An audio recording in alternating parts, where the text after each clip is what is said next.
Nang makita siya nito, nakita ni Thea ang pagkagulat sa mga mata nito bago ito mabilis na nagpaalam sa kausap sa telepono. Thea, sabi nito, ang boses ay may bahid ng pag-aalala. Okay ka na ba? Hindi siya sumagot. Itinaas niya ang kanyang nanginginig na kamay, ipinapakita ang baso. Anong ibig mong sabihin doon, Gabi? Tanong niya, ang kanyang boses ay mahina ngunit puno ng sakit.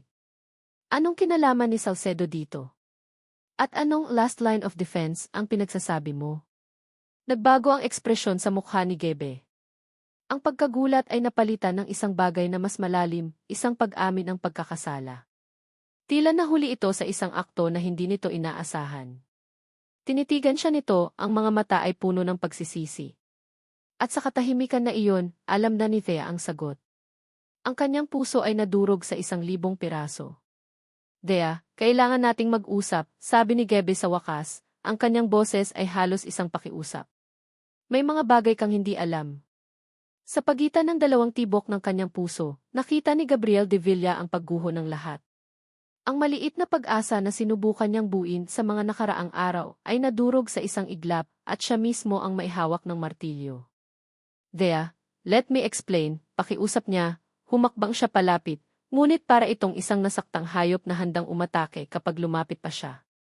Explain what? Tumawa si Thea, ngunit ang tunog ay basag at walang saya. Ipaliwanag mo kung paano mo ako ginamit.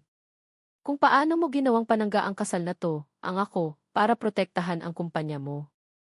Ang bawat salita ay isang akusasyon na tumama sa kanya ng may perpektong presisyon. Tutu. De Villa Holdings is under threat, pag-amin niya, dahil alam niyang wala ng silbi ang pagsisinungaling. Sinusubukan ni Salcedo na ay hostile takeover ang kumpanya. Matagal na niyang ginagawa, pero ngayon lang siya naging ganito kaagresibo. Ang pagsasama ng mga kumpanya natin, it was a defensive strategy. Pero Thea, ang nararamdaman ko huwag, putol nito sa kanya, itinaas ang isang kamay.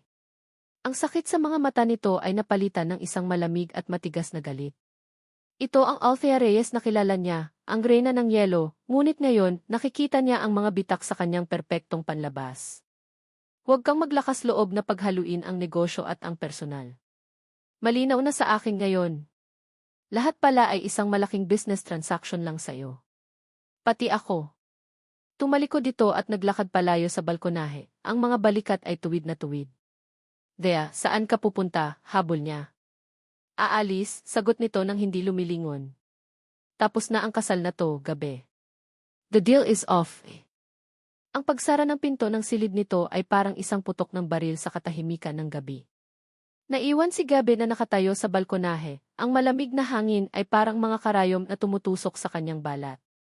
Napahilamos siya sa kanyang mukha, ang bigat ng kanyang pagkakamali ay parang isang malaking bato sa kanyang dibdib. Bakit hindi niya sinabi ang buong katotohanan mula sa simula? Bakit hindi niya sinabing mahal niya ito at ang pagprotekta sa kumpanya ay pangalawa na lang? Dahil natakot siya. Natakot siyang isipin na kapag inamin niya ang kanyang nararamdaman, mas lalo lang itong lalayo. Kaya't ginamit niya ang negosyo, ang tanging lengguwahe na pareho nilang naiintindihan at iyon din ang sumira sa lahat. Narinig niya ang mga kalabog mula sa loob ng silid ni Thea. Ang tunog ng mga drawer na binubuksan at isinasara ng may puwersa. Ang tunog ng isang maleta na ibinagsak sa sahig. Nag-iimpake na ito. Aalis na talaga siya. Isang panik na hindi pa niya naramdaman noon ang gumapang sa kanya. Hindi. Hindi siya pwedeng umalis. Naglakad siya papunta sa pinto ng silid nito, handang kumatok, magmakaawa, lumuhod kung kinakailangan. Ngunit natigilan siya. Anong sasabihin niya? Na lahat ng ginawa niya, ang pag-aalaga, ang halik ay totoo. Hindi ito maniniwala. Hindi na ngayon. Habang nakatayo siya roon, paralisado ng sarili niyang kaduwagan, isang malakas na kalabog ang narinig niya mula sa loob, na sinundan ng isang nakabibinging katahimikan. Kinabahan si Gabe. Thea, tawag niya, kumatok siya ng marahan. Walang sagot. Thea, ayos ka lang ba? Dahil sa pag-aalala, dahan-dahan niyang pinihit ang doorknob. Hindi ito nakalock. Itinulak niya ang pinto ng bahagya. Ang nakita niya ay nagpatigil sa kanyang paghinga. Hindi nasaktan si Thea. Nakaupo ito sa sahig, sa gitna ng mga nagkalat na damit. Sa harap niya ay isang bukas na maleta. At sa tabi nito ay isang maliit na kahon na gawa sa kahoy, isang kahon na hindi dapat nito nakita. Ang kanyang kahon. Ang kahon na itinago niya sa pinakatuktok na estante ng closet, sa likod ng mga lumang kumot. Ang kahon na naglalaman ng lahat ng piraso ng kanyang kahibangan para kay Althea Reyes. Nanigas si Gebe sa kinatatayuan niya, hindi makagalaw. Pinanood niya, na parang isang manonood sa isang dula na hindi niya kontrolado, habang dahan-dahang binubuksan ni Thea ang kahon. Ang puso niya ay kumakarera, bawat tibok ay isang pagsabog ng takot. Una, inilabas nito ang isang luma at kupas ng pluma. Ang paboritong pluma ni Thea noong high school na nawala nito isang araw. Nakita ito ni Gabe sa ilalim ng isang upuan sa library at hindi na naibalik. Sunod, isang tiket ng pelikula. Ang unang pelikulang napanood niya kung saan kasama nito ang mga kaibigan niya. Nakaupo siya dalawang hilera sa likod nila, mag-isa, nagkukunwaring nanonood, ngunit ang totoo ay sa likod lang ng ulo nito siya nakatingin. At pagkatapos, inilabas nito ang isang papel na nakatupi ng ilang beses, ang papel ay luma na at naninilaw na sa mga gilid. Ang kanyang sulat. Ang sulat na isinulat niya noong graduation day, puno ng lahat ng damdaming hindi niya masabi ng harapan. Ang sulat na hindi niya kailanman naibigay. Pinanood ni Gebe habang dahan-dahang binubuklat ni Thea ang papel. Nakita niya ang paggalaw ng mga mata nito habang binabasa ang mga salita, ang kanyang mga salita. Nakita niya kung paano unti-unting nawala ang galit sa mukha nito, napalitan ng pagkalito, pagkatapos ay ng lubos na pagkabigla. Nakita niya ang panginginig ng mga balikat nito. At pagkatapos, isang butil ng luha ang pumatak mula sa mga mata nito, tumama sa lumang papel. Dahan-dahan, itinaas ni Thea ang kanyang tingin. Ang mga mata niya, na puno ng luha at pagkalito, ay tumingin diretso sa mga mata ni Gabi na nakatayo sa may pinto. Ang kanyang mukha ay isang blankong kanvas ng emosyon, wala na ang galit, wala na ang pride, tanging isang malalim at masakit na tanong. Itinaas nito ang sulat, ang kanyang kamay ay nanginginig. Totoo ba ito? Tanong niya, ang kanyang boses ay basag at halos isang bulong. Nakatitig si Thea sa sulat na hawak niya, ang mga salita ay lumalabo dahil sa mga luhang namumuo sa kanyang mga mata. Ang sulat kamay ni Gebe, ang pamilyar na eleganteng mga letra, ay nagsasalaysay ng isang kwentong hindi niya kailanman narinig. Isang kwento ng isang binatang torpe na itinatago ang kanyang pagsinta sa likod ng pang-aasar. Isang kwento ng paghanga na ipinapahayag sa pamamagitan ng pakikipagkumpetensya. Kinailangan kitang talunin sa lahat ng bagay, Thea, dahil iyon lang ang tanging paraan para mapansin mo ako. Ang linyang iyon ay paulit-ulit na umikot sa kanyang isipan. Itinaas niya ang kanyang tingin kay Gabe, na nakatayo pa rin sa may pintuan, ang mukha ay parang isang bukas na libro ng pagsisisi at takot. Ang kanyang tanong ay lumabas na parang isang hininga, puno ng pag-aalinlangan. Totoo ba ito? Tumango si Gabe, isang mabagal at masakit na pagtango. Bawat salita, halos pabulong niyang sagot. Ang simpleng pag-amin na iyon ay bumasag sa natitirang lakas ni Thea. Napayuko siya, hinahayaang tumulo ang kanyang mga luha. Ang galit na naramdaman niya kanina ay nawala, napalitan ng isang napakalaking pagkalito. Ang dalawang imahe ni Gabriel de Villa ay naglalaban sa kanyang isipan, ang isang kalkuladong CE na gumamit sa kanya para sa isang business deal at ang isang binatang nagtago ng kanyang nararamdaman sa loob ng isang dekada. Alin sa kanila ang totoo? O pareho ba silang totoo? Tumayo si Gabi at lumapit sa kanya, umupo sa sahig sa harap niya. Hindi siya nito hinawakan. Hinintay lang siya nitong magsalita.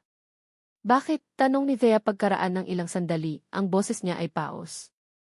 Bakit hindi mo sinabi? Bakit kailangang dumaan sa lahat ng ito? Dahil duwag ako, pag-amin ni Gabi, ang kanyang boses ay puno ng pait.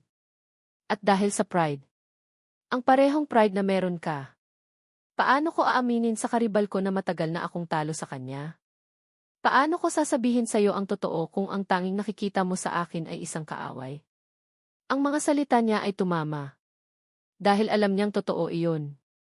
Ganoon din ang nararamdaman niya. Ang pagkamuhi niya kay Gabi ay naging parte na ng kung sino siya, isang apoy na patuloy niyang pinaningas para magpatuloy sa paglaban. Ngunit ngayon, natutuklasan niyang baka ang apoy na iyon ay hindi lang galit. Baka may iba pa. Pinunasan niya ang kanyang mga luha. Ang kanyang puso ay sugatan at naguguluhan, ngunit ang utak ng isang ay nagsimula ng gumana. Si Salcedo, sabi niya, ang kanyang tono ay nagbago, naging maseryoso. Gaano kalaki ang panganib? Nagulat si Gebe sa kanyang tanong. Malaki. Sinusubukan niyang bilhin ang mga shares sa ilalim ng ibang pangalan. Gusto niyang makuha ang kontrol sa board. Tumayo si Thea, ang kanyang mga binti ay nanginginig pa rin, ngunit ang kanyang determinasyon ay bumabalik. Naglakad siya patungo sa bintana, nakatingin sa mga ilaw ng syudad. Hindi ako aalis, sabi niya, na ikinagulat ni Gabe. Humarap siya rito, ang kanyang mga mata ay matigas na. Pero huwag kang magkakamali. Hindi pa kita napapatawad. Ang kontrata ng kasal ay mananatili, pero may bago tayong mga tuntunin. Ano iyon? Tanong ni Gabe, handang sumang-ayon sa kahit ano. Hindi bilang asawa mo. Bilang business partner, deklara niya. Gagamitin natin ang alyansang ito para labanan si Salcedo. I will help you save your company. At sa proseso, babawiin natin ang dapat sa atin. At kapag natapos na ang lahat, saka natin pag-uusapan kung ano talaga tayo. Isang maliit na ngiti ng pag-asa ang sumilay sa mga labi ni Gabe. Deal! Sa mga sumunod na araw, ang penthouse ay naging isang war room. Nagpakuha sila ng mga financial records, mga ulat ng intelligence, at lahat ng impormasyong mahahanap nila tungkol kay Don Ricardo Salcedo. Nagtrabaho sila ng magkasama, ang kanilang dating kompetisyon ay naging isang perpektong kooperasyon. Nakita ni Thea ang talino ni Gebe sa diskarte, at nakita ni Gabe ang galing ni Thea sa pagsusuri ng detalye. Para silang dalawang piraso ng isang puzzle na sa wakas ay nagkasya. Isang gabi, habang mag-isang sinusuri ni Thea ang mga lumang ulat tungkol sa mga negosyo ni Salcedo, isang pamilyar na pangalan ng isang shell company ang nakakuha ng kanyang pansin. Parang narinig na niya ito dati. Isang malamig na kaba ang gumapang sa kanya. Tumayo siya at kinuha ang isang lumang external hard drive mula sa kanyang bag, isang hard drive na naglalaman ng mga digital na kopya ng lahat ng dokumento mula sa naluging kumpanya ng kanyang ama. Ilang taon na niya itong hindi binubuksan, masyadong masakit ang mga alaala. Ngunit ngayon may nag-udyok sa kanya. Isinaksak niya ang drive sa kanyang laptop. Ang mga lumang file ay lumitaw sa screen. Pamilya. Negosyo. Mga kontrata. Ang kanyang puso ay kumikirot habang binubuksan niya ang mga ito. At pagkatapos nakita niya ito. Ang huling kontrata na nilagdaan ng kanyang ama. Ang kontratang nagpasimula ng kanilang pagbagsak. Ang kontrata sa isang kumpanyang bigla na lang naglaho matapos makuha ang lahat ng pera nila. Ang pangalan ng kumpanya. Ito ang parehong shell company na nakita niya sa mga ulat ni Salcedo. Nanigas si Thea. Hindi. Hindi maaari. Nanginginig ang kanyang mga kamay habang binubuksan niya ang scanned copy ng pinirmahang kontrata. Tiningnan niya ang pangalan ng taong pumirma bilang kinatawan ng kumpanyang iyon. Ang pirma ay elegante, mayabang. At sa ilalim nito, ang pangalan na nakalimbag ng malinaw. Don Ricardo Salcedo. Ang hangin ay nawala sa kanyang mga baga. Ang silid ay biglang umikot.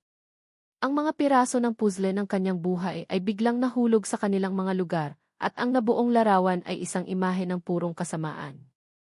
Ang lalaking sumisira kay Gabe ay ang parehong lalaki na sumira sa kanyang pamilya. Ang bangungot ng kanyang nakaraan at ang demonyo ng kanyang kasalukuyan ay iisang tao. Isang puting init na galit ang bumalot sa kanya, mas matindi kaysa sa kahit anong naramdaman niya para kay Gabe. Ngunit sa gitna ng galit na iyon, isang mas malamig at mas nakakatakot na tanong ang lumitaw. Alam kaya ni Gabe? Tumakbo siya palabas ng silid, ang laptop ay mahigpit na hawak sa kanyang kamay. Natagpuan niya si Gabe sa opisina nito, nakayuko sa mga papeles. Hindi na siya kumatok. Pumasok siya na parang isang bagyo. Ano ito? Sigaw niya, inilapag ang laptop sa mesa nito nang may malakas na kalabog. Ang screen ay nagpapakita ng kontrata ng kanyang ama. Nag-angat ng tingin si Gabe, nagulat. Tumingin siya sa screen at nakita ni Thea ang pagbabago sa kanyang mukha. Isang pagkislot ng pagkilala. Isang anino ng takot. Humarap si Thea sa kanya, ang kanyang mga mata ay nagniningas. Alam mo ba to? Alam mo ba na ang taong sumisira sa'yo ngayon ay ang parehong taong sumira sa pamilya ko noon? Ang boses niya ay nanginginig sa galit at pagtataksil. Sabihin mo sa akin ang totoo, Gabriel. Alam mo ba? Hindi makasagot si Gebe. Ang kanyang katahimikan ay isang dagundong na sagot. Isang pag-amin. Hinawakan ni Thea ang kanyang kwelyo, ang kanyang mga kuko ay bumaon sa tela. Ang lahat ng pag-unawa, lahat ng pag-asa, lahat ng maliit na tiwalang sinimulan niyang ibigay dito ay naglaho na parang usok. Ang sakit ng pagtataksil na naramdaman niya sa balkonahe ay walang-wala kumpara sa napakalaking kabagsikan ng katotohanan ito. Ito ay hindi lang isang simpleng paglilihim. Ito ay isang monumental na kasinungalingan. Tumingin ka sa akin, sigaw niya, ang kanyang boses ay basag na sa sama ng loob. Alam mo, hindi ba? Alam mo mula sa simula. Sa wakas, nag-angat ng tingin si Gebe. Ang kanyang mukha ay puno ng sakit, isang uri ng sakit na sumasalamin sa sarili niyang nararamdaman. Ang mga mata niya ay namumula, sumusuko. At sa pinakamahinang boses na puno ng pagkatalo, tumango ito. Thea. Alam ko. Binitiwan siya ni Thea na parabang napaso siya. Napatakip siya sa kanyang bibig, sinusubukang pigilan ang isang hikbi na gustong kumawala. Napaatras siya, bawat hakbang ay palayo sa lalaking ito, sa kasinungalingan nito. Ang lahat ng nangyari ay biglang nagkaroon ng isang bagong, mas madilim na kahulugan. Ang kanyang pag-aalok ng kasal. Ang kanyang mabilis na pagsang-ayon. Ang pagbanggit niya sa isang kialyansa. Ang pag-aalaga niya. Ang pagtatago niya ng katotohanan. Hindi lang siya ginamit nito bilang panangga. Ginamit siya nito bilang isang sandata laban sa isang kaaway na hindi niya alam na kaaway din pala niya. Ginamit nito ang pinakamasakit na bahagi ng kanyang nakaraan bilang isang piyesa sa kanyang laro ng chess. Ang pakiramdam ay hindi lang galit. Ito ay pagkasuklam. Pagkasuklam kay Salcedo. Pagkasuklam kay Gebe. At higit sa lahat, pagkasuklam sa sarili niya dahil sa pagiging bulag. Kaya pala, bulong niya, isang mapait na pagkaunawa ang dumating sa kanya. Kaya pala ganoon ka nalang kadesperado na makuha ang Reyes Innovation sa panig mo. Dahil alam mong may personal akong dahilan para labanan siya. Ginamit mo ang galit ko. Ginamit mo ang sakit ko. Hindi, Thea, hindi ganoon, sabi ni Gabe, tumatayo, ang kanyang mga kamay ay nakaunat na parabang sinusubukang pakalmahin ang isang mabangis na hayop. Nalaman ko lang ang tungkol sa pamilya mo noong sinimulan ko ng imbestigahan ng malalim si Salcedo, ilang buwan bago ang alok mo. Hindi ko iyon ginamit laban sa'yo. Itinago ko iyon para protektahan ka. Protektahan ako, sumabog si Thea, ang kanyang tawa ay puno ng lason.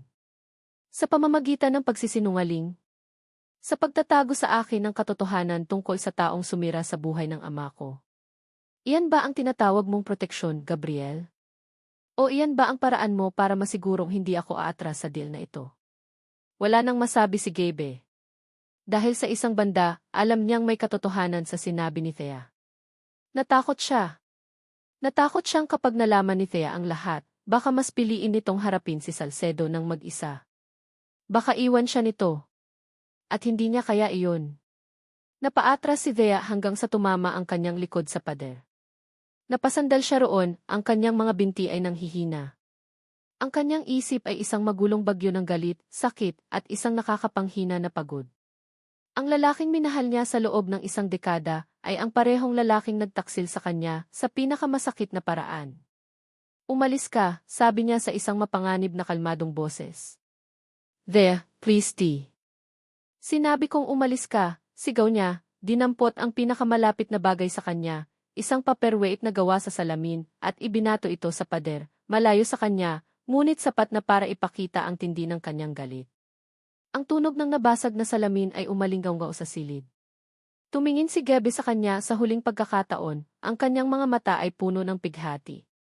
Pagkatapos, walang imik, tumalikod ito at lumabas ng silid, isinara ang pinto sa likuran niya. Naiwan si Thea sa katahimikan ng opisina, na binasag lamang ng sarili niyang mga hikbi.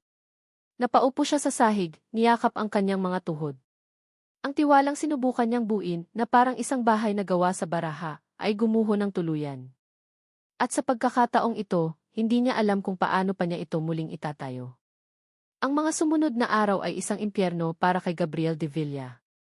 Ang penthouse na dati puno ng tensyon at hindi masabing pag-asa ay naging isang malamig at tahimik na puntod. Nagkulong si Thea sa kanyang silid. Hindi ito lumalabas. Kapag sinusubukan niyang kumatok, walang sumasagot. Nag-iiwan siya ng pagkain sa labas ng pinto nito at pagbalik niya, nandoon pa rin ito, hindi ginalaw. Ang kanyang pag-alis ay mas masakit pa kaysa sa isang aktwal na paglisan. Nandoon siya, ilang metro lang ang layo, ngunit parang nasa kabilang panig na siya ng mundo. At alam ni Gabi na siya ang may kasalanan. Siya ang nagtulak dito palayo.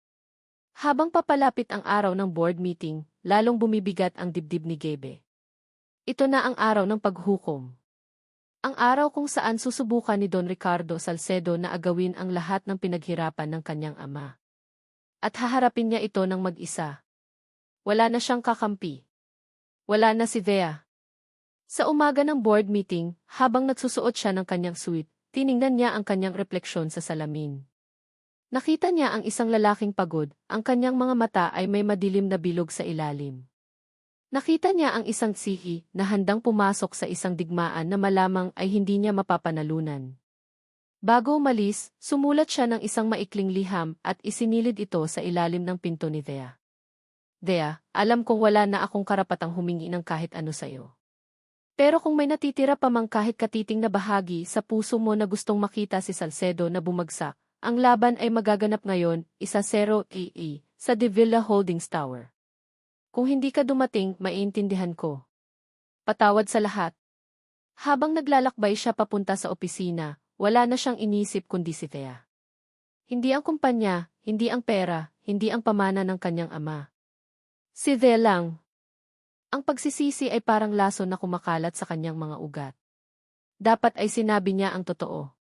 Dapat ay nagtiwala siya rito. Dapat ay nagtiwala siya sa pagmamahal niya. Ang boardroom ng De Villa Holdings ay puno na ng mga miyembro. Ang hangin ay mabigat sa tensyon. Bawat isa ay alam kung ano ang nakataya. Nakaupo si Gabi sa dulo ng mesa, sa upuang para sa si. Sa kanyang kanan, ang upuang dapat ay para kay Thea, ay bakante.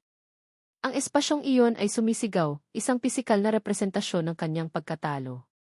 Sa kabilang dulo ng mesa, nakaupo si Don Ricardo Salcedo, ang kanyang mukha ay puno ng pagwawagi. Ngumiti ito kay Gabi, isang ngiting mapang-asar na nagsasabing, tapos ka na. Nagsimula ang pulong. Isa-isang nagsalita ang mga department head, nagbibigay ng kanilang mga ulat. Ngunit lahat ay formalidad na lamang. Ang totoong laban ay magsisimula kapag inilahad na ni Salcedo ang kanyang mosyon. At dumating nga ang sandaling iyon. Tumayo si Salcedo.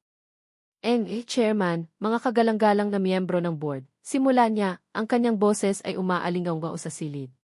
Panahon na para aminin natin ang katotohanan.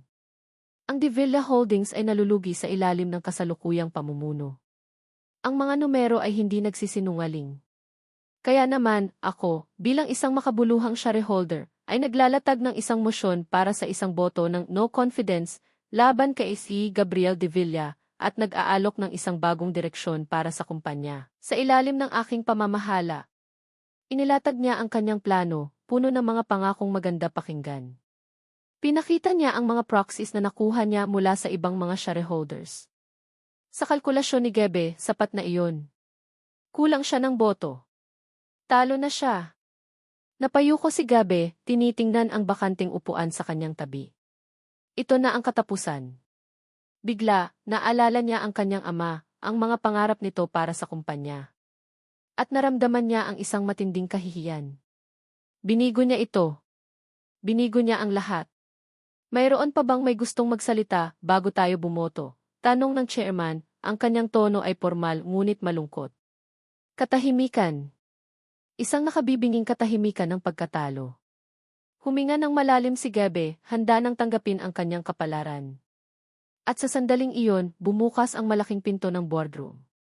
Lahat ng mga ulo ay lumingon. At ang puso ni Gabi ay tumigil sa pagtibok. Nakatayo roon si Alver Reyes.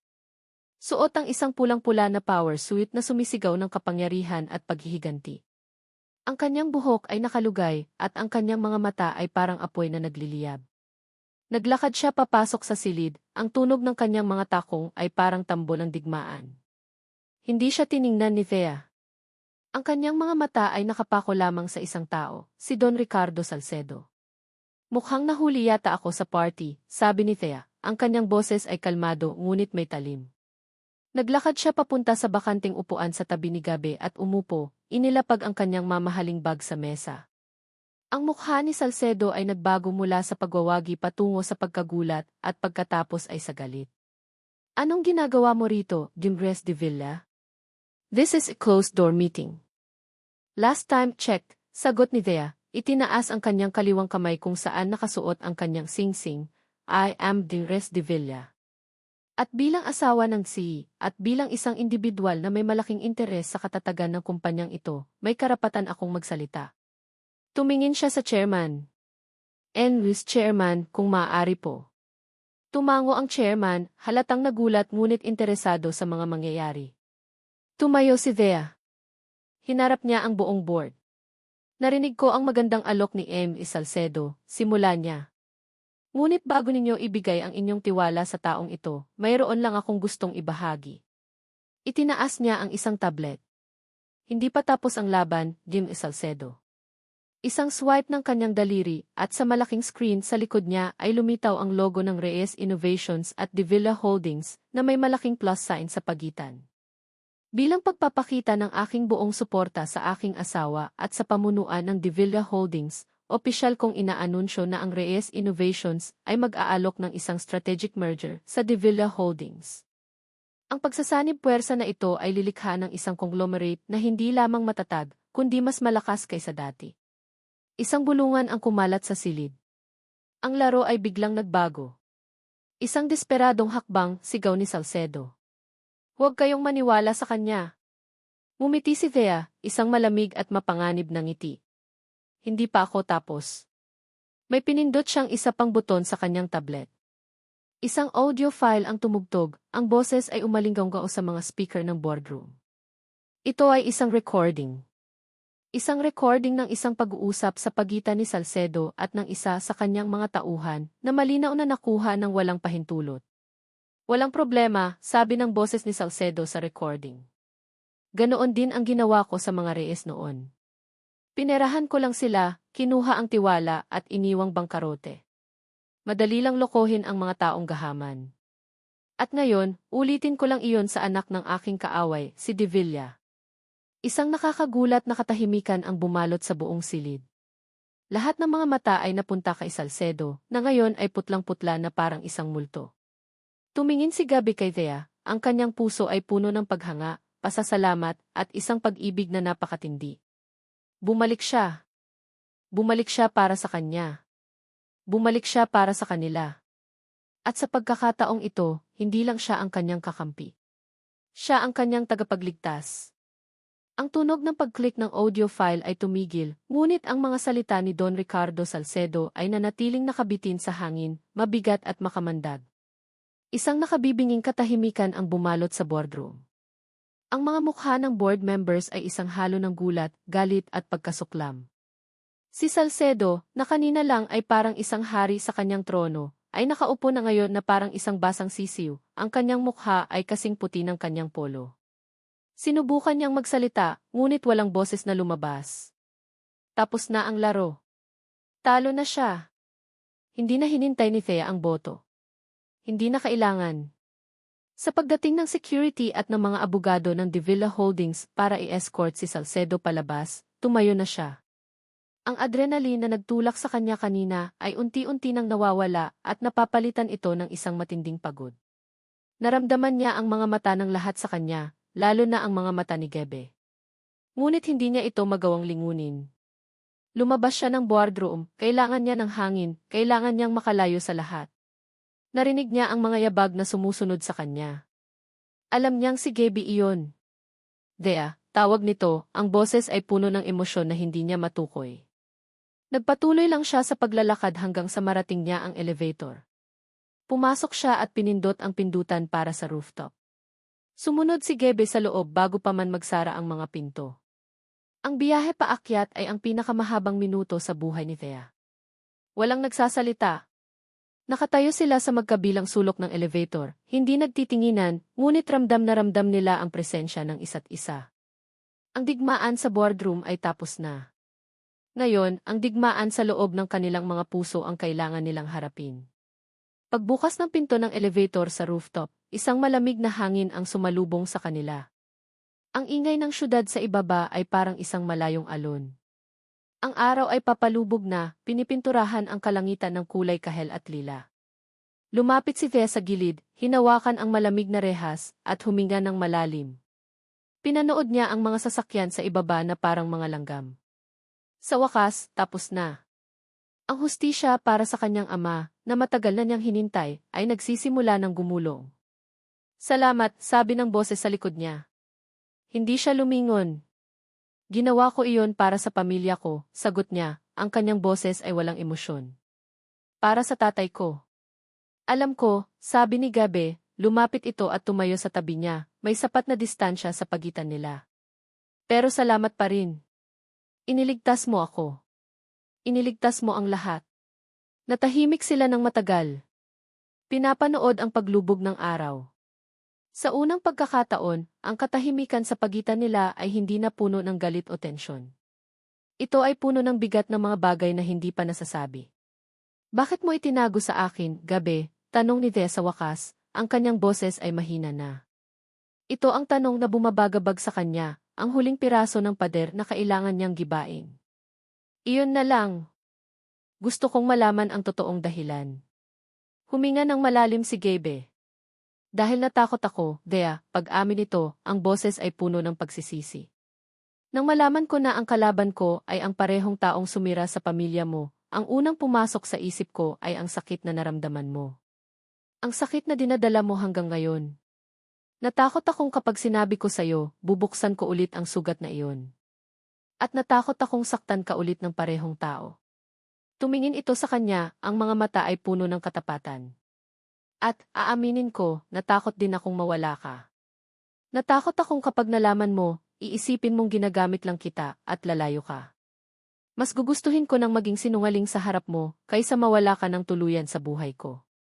Iyon ang kaduwagan ko, Thea. At iyon ang pinakamalaki kong pagkakamali. Pinakinggan ni Thea ang bawat salita. At sa unang pagkakataon, hindi niya ito gustong sagutin ng may sarkasmo. Dahil sa likod ng lahat ng lohika at dahilan, narinig niya ang pinakapayak na katotohanan, takot itong mawala siya. Humarap siya kay Gabe. Alam mo ba kung ano ang pinakanakakatawa sa lahat ng ito, Gabe? Sabi niya, isang maliit at mapait na ngiti ang gumuhit sa kanyang mga labi. Ang buong buhay ko, ang tanging gusto ko lang ay talunin ka. Ikaw ang naging sukatan ng lahat. Ang bawat tagumpay ko, ang bawat pagsisikap ko, ay para lang mapantayan ka, malampasan ka. Tumingin siya sa malayo.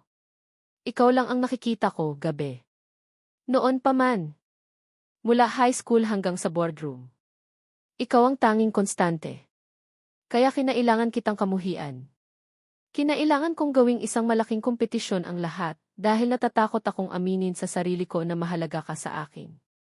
Na ang opinyon mo, ang presensya mo, ay may epekto sa akin. Ang pagiging magkaribal natin iyon din ang paraan ko para panatilihin ka sa buhay ko.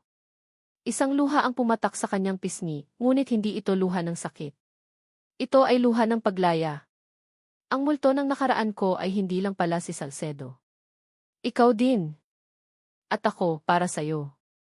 Nagulat si Gabe sa kanyang pag-amin. Dahan-dahan, inabot nito ang kanyang kamay at pinunasan ang kanyang luha gamit ang hinlalaki nito. Ang simpleng haplos na iyon ay nagpadala ng init sa buo niyang katawan. Mahal kita, Thea, sabi ni Gabe, ang kanyang boses ay basag. Mahal kita mula pa noong high school. Mula pa noong araw na nakita kitang nakikipagtalo sa teacher natin sa physics dahil mali ang kanyang formula. Mahal na kita noon pa. Mahal din kita, Gabriel, sagot niya, at sa pagsabi ng mga salitang iyon, naramdaman niya ang pag-angat ng isang napakabigat na pasanin mula sa kanyang puso. Inilapit ni Gabe ang kanyang mukha at hinalikan siya. Ang halik ay hindi na tulad ng dati. Wala na ang pagpapanggap ng charity ball. Wala na ang desperasyon ng paghingi ng tawad. Ito ay marahan, puno ng pag-unawa at puno ng pangako. Isang halik na naghilom sa mga sugat ng nakaraan at nagbukas ng pinto para sa hinaharap. Nang maghiwalay ang kanilang mga labi, nakatitig lang sila sa isa't isa, ang kanilang mga noo ay magkadikit, ang kanilang mga hininga ay iisa. Sa gitna ng katahimikan, dahan-dahang lumuhod si Gebe sa isang tuhod. Napatigil sa pagtibok ang puso ni Thea. Kinuha ni Gabi ang kanyang kamay, ang mga mata nito ay nagniningning sa ilalim ng papalubog na araw, puno ng isang debosyon na ngayon ay pinaniniwalaan na niya. Althea Cassandra Reyes, sabi nito, ang kanyang boses ay matatag ngunit nanginginig sa emosyon. Will you marry me? For real, this time? Althea. Nakatitig si Thea sa lalaking nakaluhod sa harap niya, ang kanyang puso ay tumitibok ng napakabilis na para bang gusto nitong kumawala sa kanyang dibdib. Ang tanong ni Gabi ay nakabitin sa hangin, mas makinang pa kaysa sa mga ilaw ng syudad na nagsisimula ng sumindi sa ibaba. For real, this time? Isang tawa na may kasamang luha ang kumawala sa kanya. Pagkatapos ng lahat ng kasinungalingan, lahat ng kontrata, lahat ng sakit, heto sila ngayon, sa gitna ng katotohanan. Tumayo ka nga dyan, Gabriel de Villa, sabi niya, ang kanyang boses ay nanginginig ngunit puno ng pagmamahal. Baka isipin ng mga tao sa kabilang building, tinatanggihan kita. Tumayo si Gabi, ang kanyang mukha ay puno ng pag-aalala. So, is that you know?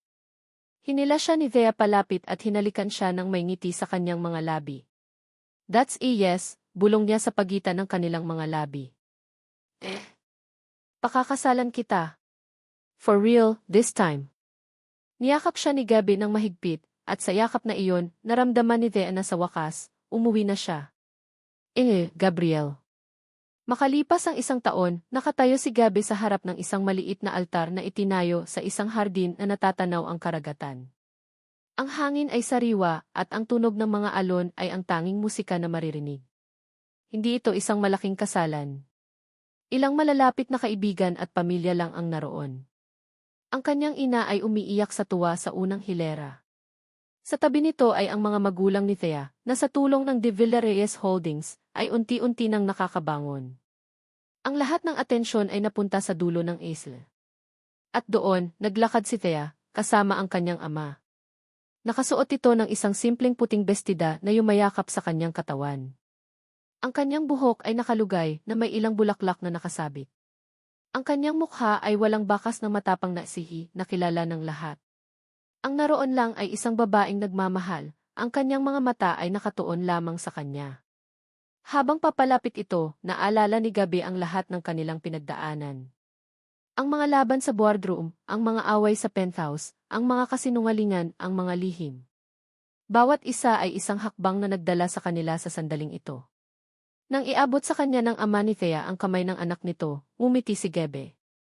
Iingatan ko po siya, taimtim niyang sabi. Humarap sila sa isa't isa. Walang script. Walang kontrata. Tanging mga pusong nagsasalita. Ako, si Gabriel Isaac, simula niya, hinawakan ng mahigpit ang mga kamay ni Thea. Ay nangangakong mamahalin ka sa bawat bersyon mo, ang matapang na isihi, ang masungit na kalaban, at ang babaeng nagturo sa akin kung paano maging matapang sa pag-ibig. Promise to be your partner, your ally, and your number one fan, for the rest of her life. Althea. Nakinig si Thea sa bawat salita ni Gebe, ang kanyang puso ay umaapaw sa kaligayahan. Nang siya na ang magsalita, tumingin siya diretso sa mga mata nito. Ako, si Althea Cassandra, simula niya, ang kanyang boses ay matatag ngunit puno ng damdamin. Ay nangangakong hahamunin ka araw-araw, hindi para talunin ka, kundi para maging mas mabuti tayong dalawa. Ipinapangako kong magiging sandalan mo sa panahon ng kahinaan at ang iyong pinakamatapang na kritiko sa panahon ng tagumpay. Ipinapangako kong mamahalin ang lalaking nasa likod ng pangalang De Villa, ang lalaking nagtago ng isang luma at kupas na litrato. Mahal kita at ikaw ang pinakamalaking panalo ko. Nang sabihin ng pari ang, "You may now kiss the bride," ang halik nila ay puno ng kagalakan at pangako ng isang panghabang buhay na pagsasama. Gabriel. Makalipas ang 2 taon, ang buhay ay naging isang komportableng ritmo. Ang De Villa Reyes Holdings ay naging isa sa pinakamatagumpay na conglomerate sa bansa. Sila ni Thea ang perpektong team, sa opisina at sa bahay. Ang penthouse na dati isang malamig na teritoryo ay naging isang tunay na tahanan, puno ng tawanan at init. Ang mga pader ay napalitan ng mga larawan nila, mula sa kanilang kasal, sa kanilang mga biyahe, at sa mga simpleng sandali. Isang gabi, pag-uwi ni Gabe mula sa isang mahabang araw sa opisina, nadatnan niya si Thea na nakaupo sa sofa sa sala, tahimik na nakatingin sa kawalan. Kakaiba ito. Karaniwan, sasalubungin siya nito ng isang mapaglarong tanong tungkol sa trabaho o isang halik. Ngayon, may isang kakaibang katahimikan sa paligid nito, isang katahimikan na hindi mabigat, kundi puno ng iniisip. Hey, sabi ni Gabe, lumuwag ang kanyang kurbata at umupo sa tabi nito. Malalim yata ang iniisip ng kusyo ko. May problema ba sa stocks? Umiling si Thea at mumiti, isang ngiting hindi lubos na maunawaan ni Gabe. Walang problema sa stocks. Everything's fine. Kung ganoon, bakit ganyan ang itsura mo? Para kang may malaking sikreto, biro niya. Hindi sumagot si Thea. Sa halip, kinuha nito ang isang maliit at eleganteng kahon na nakapatong sa coffee table. Inabot nito sa kanya. Kumunot ang noo ni Gabe. Ano ito? Hindi ko naman birthday. Hindi rin natin anniversary.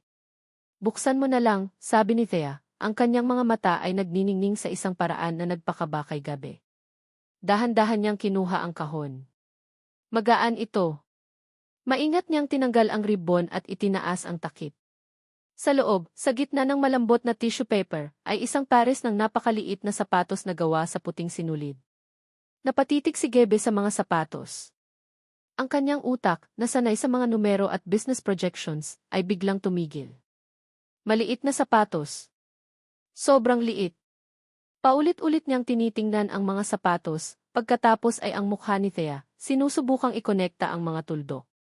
At nang sa wakas ay nag-sink in ito, naramdaman niya ang pagtigil ng kanyang paghinga. Isang init ang kumalat sa kanyang dibdib, umakyat sa kanyang lalamunan, hanggang sa maramdaman niya ang pangingilid ng luha sa kanyang mga mata. Tumingin siya kay Thea, ang kanyang mga mata ay nagtatanong, nagmamakaawa ng kumpirmasyon. Tumango si Thea, isang butil ng luha din ang dumaloy sa kanyang pisngi habang siya ay ngumingiti. Ang pinakamaganda at pinakatotoong ngiti na nakita ni Gabe sa kanya. Binitiwan ni Gabe ang kahon at hinila niya si Thea sa isang yakap na puno ng gulat, kagalakan, at isang pag-ibig na mas malalim pa kaysa sa inaakala niyang posible. Niyakap niya ito ng mahigpit, ang kanyang mukha ay nakasubsob sa buhok nito. Hindi siya makapagsalita. Ang tanging nagawa niya ay ang paulit-ulit na paghalik sa ulo nito. Althea. Habang yakap-yakap siya ni Gabe, ipinikit ni Thea ang kanyang mga mata. Naramdaman niya ang panginginig ng mga balikat nito, ang init ng mga luha nito sa kanyang buhok. Dito, sa yakap na ito, sa tahanang ito na dati isang battlefield, naramdaman niya ang kaganapan. Ang kanilang paglalakbay ay hindi naging madali. Ito ay isang bagyo ng pride, sakit, at mga kasinungalingan. Ngunit sa gitna ng bagyong iyon, natagpuan nila ang isang bagay na totoo. Natagpuan nila ang isa't isa. Tumingin siya sa paligid ng kanilang tahanan. Sa bawat sulok may isang alaala. Ngunit ang mga alaala ay hindi na masakit. Sila ay mga paalala ng kung gaano na sila kalayo. Mula sa 2 taong naglalaban para sa kapangyarihan, hanggang sa 2 taong nagtitiwala ng buo. At ngayon, malapit nang maging 3. Isang bagong kabanata. Isang tunay na bagong simula. Ang pinakamalaking kalaban ko ay hindi pala si Gabriel de Villa. Ito ay ang sarili kong takot na magmahal. At sa pagharap sa takot na iyon, natagpuan ko hindi lang ang aking tagumpay, kundi ang aking habang buhay. At dito nagtatapos ang kwento ni Althea at Gabriel. Mga minamahal kong tagapakinig. Maraming salamat sa inyong walang sawang pagsubaybay at pakikinig sa bawat kabanata ng kanilang paglalakbay. Isang karangalan para sa akin na ibahagi sa inyo ang kwentong ito. Sa totoo lang, habang isinusulat ko ang kwento ni Thea at Gabe, para na rin silang naging totoong tao sa aking isipan. Naramdaman ko ang kanilang galit, ang kanilang kilig, ang kanilang pagkalito, at lalo na ang kanilang sakit. Ang kanilang kwento ay isang paalala na minsan, ang pinakamatindi nating kalaban ay hindi ang ibang tao, kundi ang sarili nating pride at ang takot na magmahal at masaktan. Ito ay kwento ng pagpapatawad, hindi lang pagpapatawad sa iba, kundi pati na rin sa ating mga sarili para sa mga pagkakamaling nagawa natin. At higit sa lahat, ito ay isang kwento ng pag-asa. Pag-asa na kahit sa pinakakomplikadong sitwasyon, ang tunay na pag-ibig, kapag tapat at bukas, ay laging makakahanap ng paraan. Ngayon, nais kong marinig ang inyong mga saloobin. Aling bahagi ng kwento ang pinakatumatak sa inyo? Anong aral ang inyong napulot sa pag-ibigan ni Thea at Gabe? Huwag po kayong mag-atubiling i-share ang inyong mga komento. Bawat isa po sa mga iyan ay mahalaga sa akin. Muli, mula sa kaibuturan ng aking puso, maraming salamat sa inyong oras at sa pagiging bahagi ng kwentong ito. Hanggang sa ating susunod na kwentuhan.